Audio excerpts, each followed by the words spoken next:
Good morning. It's another beautiful day, but it's another day in Florida. It's gonna be hot and humid per the usual. 90s, high humidity. So I'm gonna get my garden time in this morning. So this is our garden tour. I've been doing these for a couple of weeks now. We are in Central Florida, Zone 9B. I guess technically organically gardening, and these are my 10 raised garden beds that my husband built last year in September. And this was all just lawn. We live in a suburban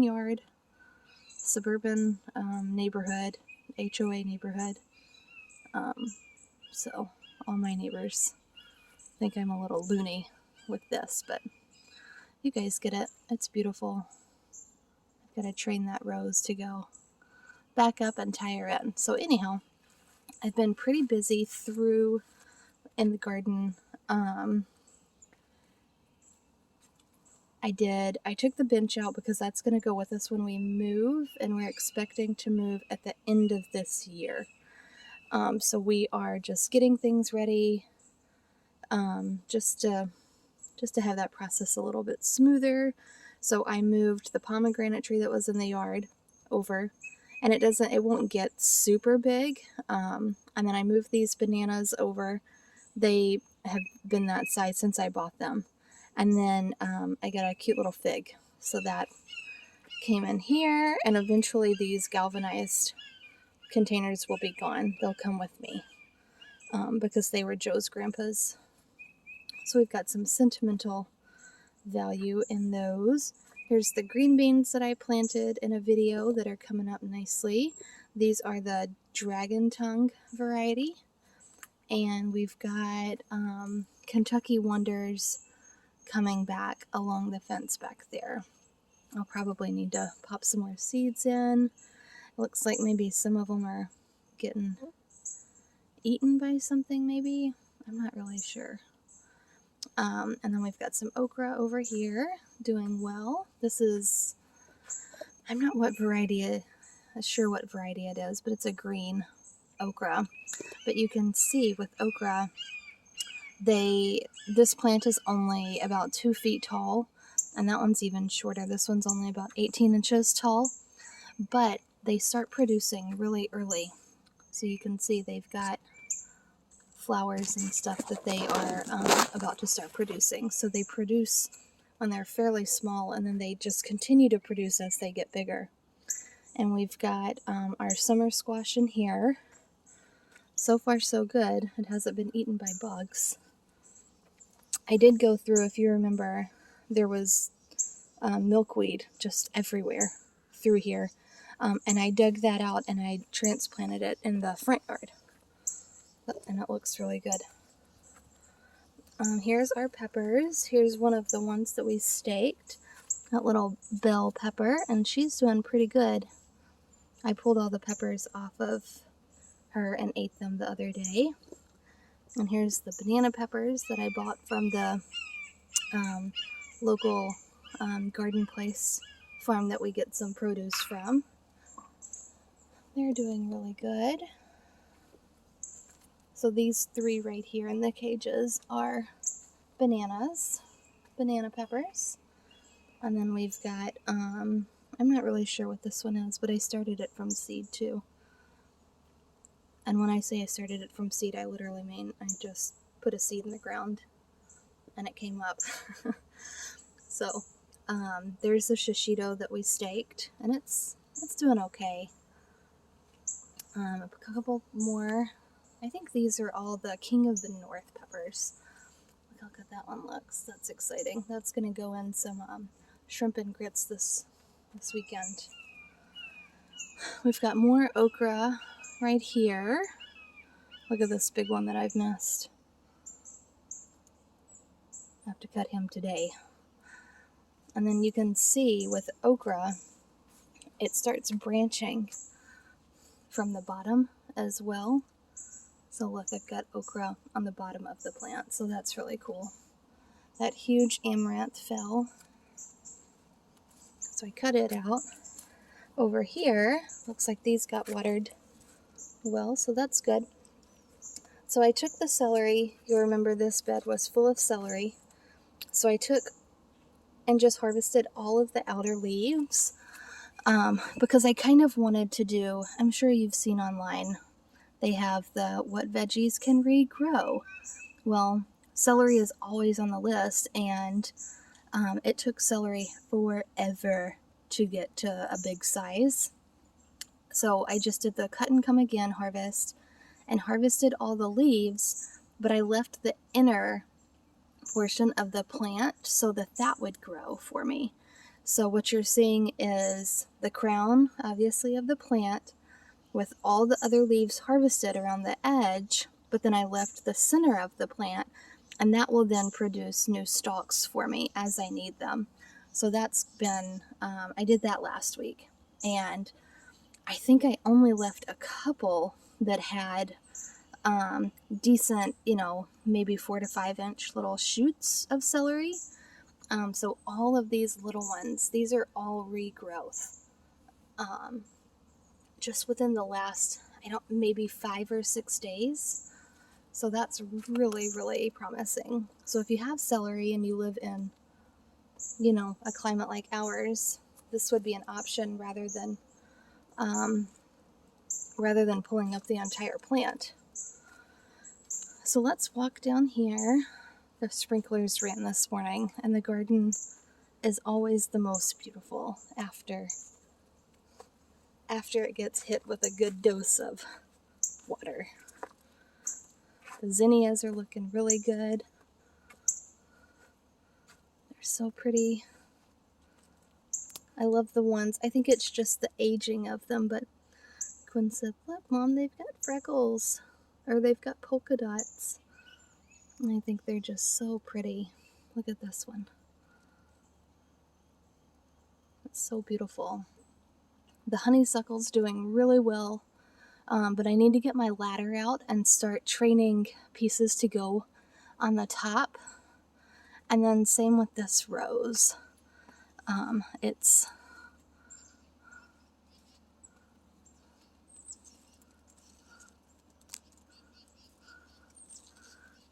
because I've just been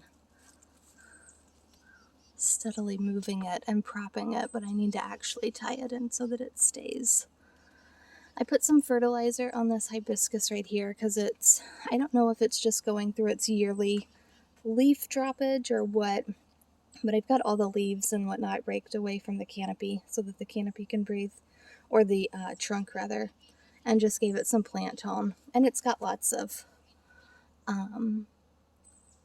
new baby leaves, so hopefully it'll bounce back. It's got buds on it.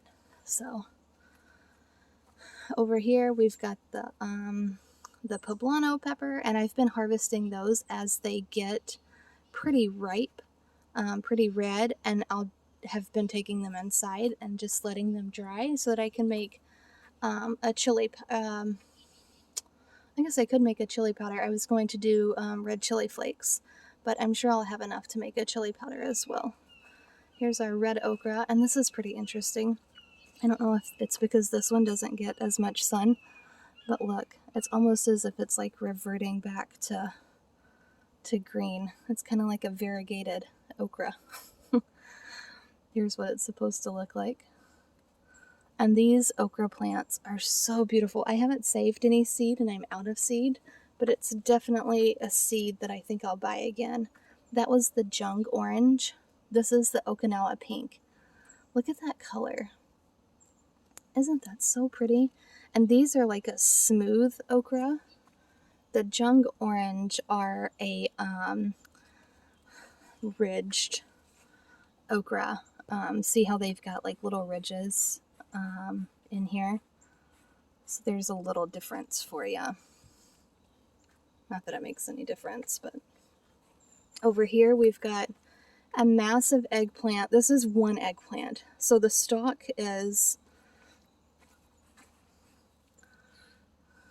right there.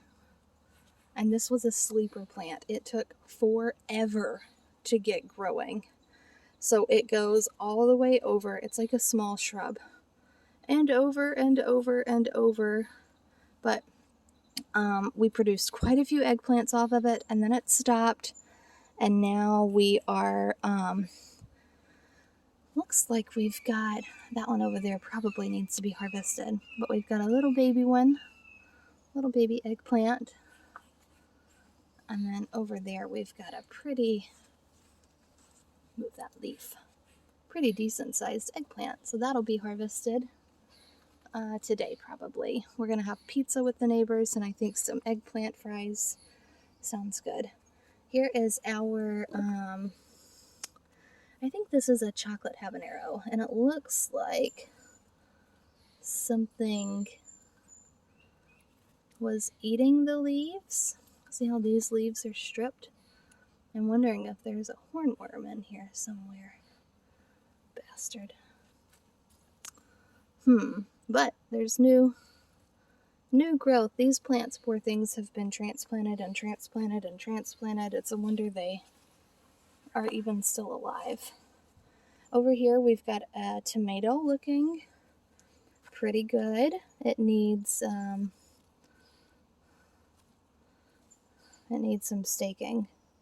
I keep looking at it and saying that I'm going to come out and actually put a stake in it, and I have yet to do it, so I need to do that. This bed is empty, aside from a few peppers, but they're getting kind of buried by this moonflower. I hate to move them again. I should have moved them to the outside of the bed, so I don't know. I might, I don't know what I'm going to do. They might just have to suffer and get pulled out. Here's another tomato. So all the tomatoes that I've got in the garden right now, I bought from Azure Standard, just for the heck of it, to see what they would do here. And this one is a Cherokee Purple, and it's starting to flower.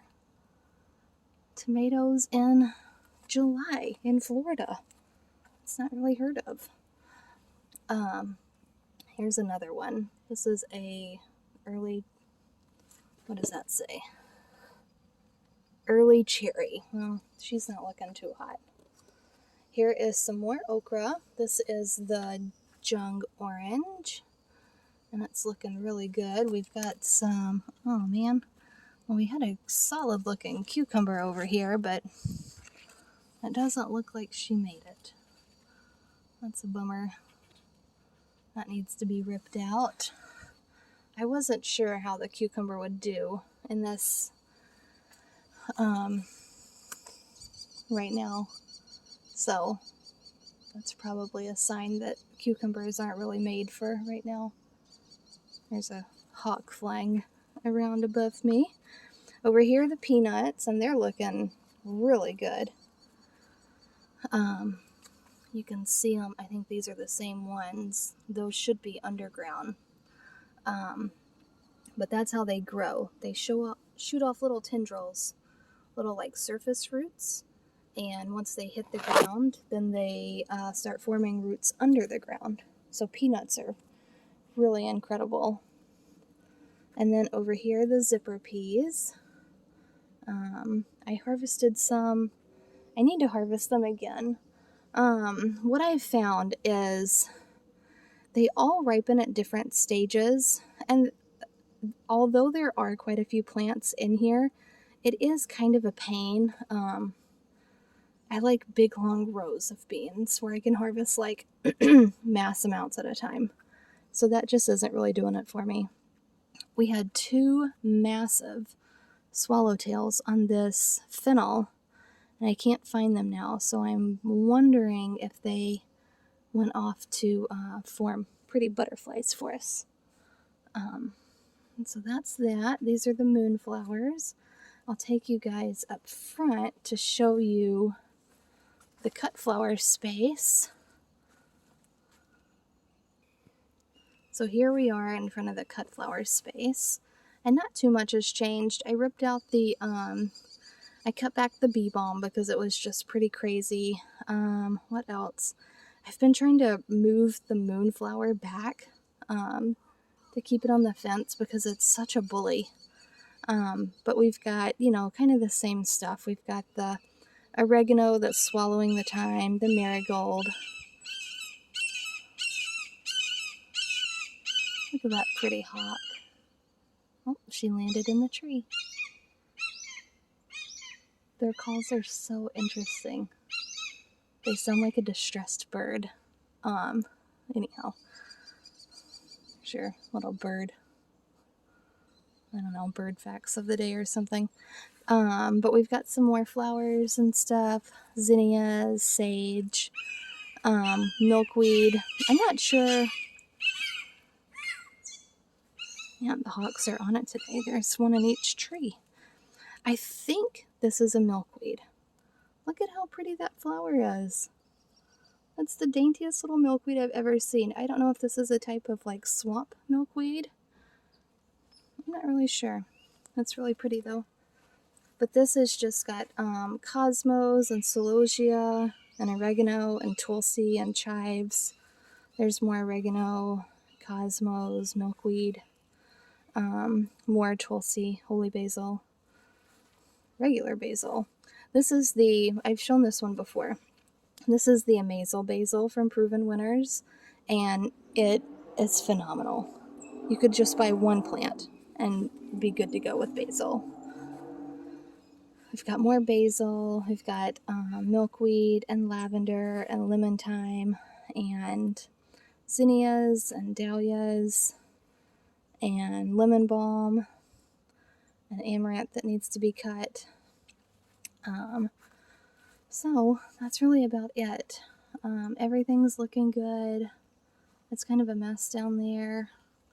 The mix of weeds and yeah, just not much. The grass needs to be mowed, so don't judge me. It's been super hot. But that is a look at our garden. I'm super pleased with how it's performing in the middle of July, considering this is our off season. But okra and peppers are kicking, so that is a plus. Now I'm going to grab my coffee and drink it, and we will see you guys in the next video.